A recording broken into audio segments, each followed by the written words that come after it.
자, 환매. 돌아올 환자입니다. 그래서 돌아오는 매매예요. 환매. 자, 그러면은 팔았다가 다시 사겠다는 거예요.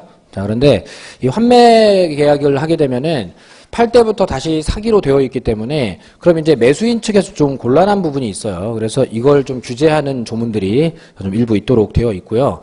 출제 포인트는 그 환매권 규제에 관한 부분에 좀 집중되어 있으니까 환매 상황을 이해만 좀 하면 됩니다. 자, 조문 볼게요. 590조. 자, 매도인이 매매계약과 동시에 환매할 권리를 보류한 때에는 그 영수한 대금 및 매수인이 부담한 매매 비용을 반환하고 그 목적물을 환매할 수 있다. 즉 팔았다가 같은 가격에 다시 살 수 있다는 겁니다. 자, 전항의 환매 대금에 관해서 특별한 약정이 있으면 그 약정에 의하고요. 즉 금액을 조정해서 환매하고 싶으면은 뭐 바꾸면 되고요. 합의하에. 자, 전이항의 경우에 목적물의 과실과 대금의 이자는 특별한 약정이었으면 이를 상계한 걸로 본다. 즉 이자랑 과실은 퉁치는 건데 이거는 상계를 할 수 있다는 개념이 아니라 그냥 상계가 된 걸로 취급한다는 뜻인 거고 일방적 상계를 주장한다는 게 아니라 그냥 그렇게 안 주고 안 받는 관계다로 그냥 끝나는 거라서 시험에 잘 안 나오니까 고려하지 마시고, 자, 우리 시험에는 상계는 그냥 다 안 되는 걸로, 내가 상계를 주장하는 건 되는 게 없는 걸로 그렇게 알고 계십니다. 그리고 밑줄 표시 좀 할게요. 자, 쭉 내려와서 법적 성질 기억번에 환매권 형성권 밑줄 쳐놓고요. 그리고 니은번 끝에 양도 상속성 가진다. 그것도 밑줄 쳐놓고요. 그리고 이번에 환매 요건에 동그라미 2번 특약 시기에 환매 특약은 매매계약과 반드시 동시에 해야 된다. 자, 그거 하나 밑줄 쳐놓고요. 동그라미 2번. 그리고 587페이지에 환매 기간 그 조문 안에 부동산 몇 년? 5년. 자, 동산 3년은 안 해도 되니까 부동산 5년만 밑줄 쳐놓고요. 그리고 이 항의 환매 기간 정했을 때 이를 연장하지 못한다. 그 연장하지 못한다에 밑줄 쳐놓고요. 그리고 밑에 592조에 환매 특약 등기.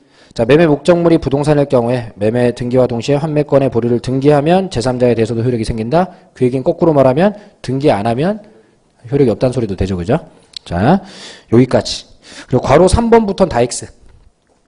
괄호 3번 밑으로는 다 X. 뭐 조문도 안 보셔도 돼요. 약간 시험 범위 벗어나서 안 나옵니다. 자, 이렇게 해놓고 제가 설명드리는 것만 이해를 하고 가면 돼요. 자, 칠판 보세요. 환매란 이렇게 팔았던 걸 다시 사는 겁니다. 갑이. 돌아온다 해서 환매라고 하는데 그럼 뭐 그냥 매매 2번 있는 거 아니냐 이렇게 보는 건데, 근데 자, 그냥 매매 2번 할 때는 그걸 재매매라고 불러요. 그럼 이제 환매하고 재매매가 다른 건 뭐냐면 팔 때부터 다시 사기로 환매 특약이라는 걸 걸어서 이 특약에 따라 다시 사는 게 환매가 되는 겁니다. 자, 그래서 아까 매매랑 동시에 해야 된다 그랬었죠. 그죠? 자, 그러니까 이게 동시에 하지 않으면 환매 효력이 안 생기기 때문에 그 동시에 해야 된다는 게 중요한 거예요. 반드시 동시에 해야 된다. 그리고 특약을 미리 했기 때문에 이 환매를 나중에 가서 할 때에는 이게 아까 형성권이라고 그랬었죠. 형성권이라는 얘기는 을한테 팔 거냐고 안 물어봐도 된다는 거예요. 그게 을한테 팔 때부터 다시 사기로 약정돼 있던 거니까 그냥 내가 다시 살게 그러면 자동으로 다시 사게 되는 부분이지 을이 거부를 할 수가 없도록 이렇게 되어 있는 거예요. 그리고 이렇게 되는 게 싫으면 이제 환매특약 하지 말았어야지 되는 거죠. 보통 이제 환매특약 왜 하냐면은 갑이 돈이 좀 급할 때 5억짜리를 3억에 팔면서 자, 싸게 줄 테니까 대신 환매특약 걸어달라. 그러면 내가 2, 3년 안에 돈 벌어가지고 다시 환매를 3억에 하겠다. 만약에 내가 3년 안에 5년 안에 못 돌아오면 그러면 그냥 네가 싼 가격에 가져가 버려라. 자, 요렇게 진행되는 부분입니다. 그래서 환매특약 동시에 해야 되고 형성권이다. 자, 그리고 이렇게 강제로 살 수 있는 강력한 힘이 있으니까 이 환매권이라는 거 양도도 됩니다. 그리고 형성권이라 양도 가능은 해요. 아까 밑줄 친 부분이었고요. 그리고 자, 이 환매특약이 이제 뭐가 문제인지 좀 알아봅니다. 자, 환매특약이 걸리게 되면 팔았으니까 소유자가 을인데도 곧 갑에게 돌려줘야 될 물건이에요. 그죠? 그러기로 약속했으니까. 근데 그럼 내 건데도 불구하고 다른 사람한테 팔려고 하면 이게 지금 불편해요.